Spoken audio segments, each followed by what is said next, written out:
Hey, what's up? It's your guy, Al Selector. I'm back at it again. Today's topic, we're going to be talking about Financial Literacy 101 and the importance of saving for a rainy day. For those who don't know and have heard that saying in the past, what is saving for a rainy day? Saving for a rainy day is basically in the future, or you never know what can happen. So what you got to do is you got to basically put aside a certain amount of cash wherever. You could put it in your savings account, a high interest savings account. You could put it in a shoebox. You can put it in a safe. You can put it in some sort of other accounts that you have, special accounts that you have, or you could just put it under your mattress. I don't care. But the most important thing is learning how to save for a rainy day. The reason why I tell you this is because in society, you never know what can happen. As you know right now, we currently are in a pandemic. And what's happening is a lot of people are basically being exposed during this pandemic. A lot of people did not prepare for a pandemic. They didn't have capital ready. They didn't have cash ready. They had no assets. They had no money in general at all. So what happened was the pandemic came and it hit them. And a lot of people are taking a hit. Everybody's taking a hit. Let's be real. Corporations are taking a hit. Small businesses are taking a hit. Your local mom and pops is taking a hit. Brick and mortar is taking a hit. Internet companies are taking a hit. Literally everybody's taking a hit. Everybody. That's just the way it is. That's just life in general. Pandemics happen, situations happen. So it's important to have money set aside, emergency funds for a rainy day. So you never know what can happen in life. Sometimes, in some instances, you can have something that happens with a family member. You can have children that are going to want to play sports and they want to play football or soccer or whatever sport, and it costs a lot of money. You may want to send your kids to a private school because the local public school is not that good. Or you may have your car that breaks down and you need to repair that, or your roof even may cave down and you got to repair that. Regardless of what, it's important to have money stashed aside for that situation or those situations that come up in the future. So I dropped this video today because I want to teach you guys basic steps on what you can do so you could save for a rainy day. The first step you can do is this. I don't care what it is. Go to your local bank and ask for a savings account. You can get a high interest savings account. You can get a GIC. You can get a TFSA. You can get any type of savings account. It doesn't matter where you are in the world. There are savings accounts that are specifically put out there for customers to come out and be able to stash their cash away. Listen, banks are ready to take your money any day of the week. It doesn't matter. So the most important thing is being able to stash some money aside in the bank. Put some of that money in the bank. If you don't feel comfortable going to the bank, some people are like, I don't know, man, you never know. The bank takes people's money and they use other people's money to go in. Something may happen with them or blase, depending on where you live. I understand that. So another step you can do is go and purchase a safe. Get a safe. Get one of those safes, fireproof, waterproof safes, where you can stash some cash away. Don't tell anybody where your safe is. Keep that real hush. But the most important thing is being able to put some money away so you can save money for God knows what happens in the future.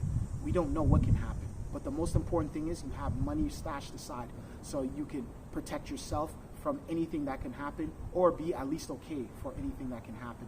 Another way you can stash some cash away is basically what you can do is you can throw it in a shoebox. Shoebox. You can just stash your money in the shoebox. A lot of guys did that. A lot of girls did that back in the days. That's something that people did do. They use the shoebox to save money. They can stash that away. Just emergency funds set aside in their home. If anything happens, cool. They have that money there. Those are basic steps on what you can do for saving for a rainy day. You get where I'm coming from? Like, pandemics come, they're going to come. We see it right now. We've seen it in the past, or some people haven't seen it in the past, but they have come. Your car has broken down. A lot of things have occurred in the past. You see what I'm saying? But the most important thing is to make sure that you have money set aside for situations like this. They say for people to save for at least 6 months, have at least 6 months worth of paychecks or 6 months worth of money stashed aside. That's what they tell you. I'm going to tell you this. The best thing you can do is have at least within anywhere between 6 months to 5 years worth of capital stashed aside. So I'm talking about, even if you're working at McDonald's and you're making whatever, $1,000 a week. You see what I'm saying?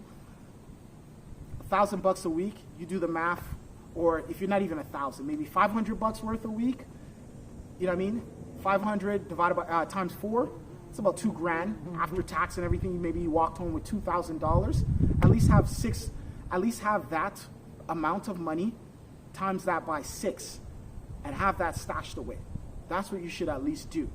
For those who are making big money, or those people who are, you know what I mean, maybe real estate agents, or some people that have different types of careers that pay within the 6-figure mark, I would advise you to at least have between $100,000 stashed away. That's just starter kit, $100,000 of capital stashed away. I understand people are like, oh, but the interest rates are low, and right now, you know, everything is low, and I could purchase a property, or I could put my money into a high interest savings account. That's a smart idea. Putting your money into a high interest savings account is something you can do. $100,000, stash that away. But understand too that they may tax that, so you got to figure out the rules of your government and the banks and your accountant and whomever you speak to, whoever's the governing body of that situation right there. You got to speak to them regarding that matter.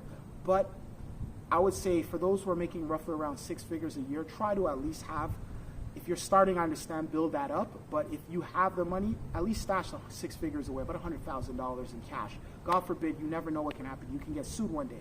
Just getting sued alone, a lawyer, a decent lawyer, one of the top criminal lawyers to be, or criminal lawyers, not even just, you can have a sued with a civil lawyer, you know what I mean, where you have to pay a civil lawyer, who knows amount, God knows amount, the amount of money you have to pay to defend yourself, or you may be facing a criminal offense where you got to get a criminal lawyer and you got to be able to get your self-defense. So basically, you're going to have to get a decent lawyer, and that can cost roughly around $50,000 for a decent one starting. You see what I'm saying? For the creme de la creme. I'm talking about the low-tier guys. I'm talking about the best guys, the ones that can actually are notable, best guys and girls that can get the, you know what I mean, beat your charge.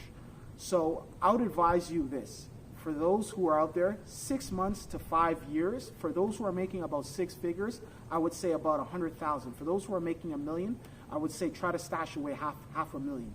Just try to put some money away for a rainy day. For those young people out there that are starting up, maybe you just got a job at an ice cream parlor or like KFC or McDonald's or fast food chain or the retail or whatever, try to at least have 6 months worth of paychecks stashed away. So basically, you can have money for an emergency or for a rainy day. So I'm going to be coming out with more videos. Check me out. I need you to hit the subscribe button and hit the like button, and I got more content coming. So this is basically Financial Literacy 101, saving for a rainy day, all right? It's your guy, El Selector, all right?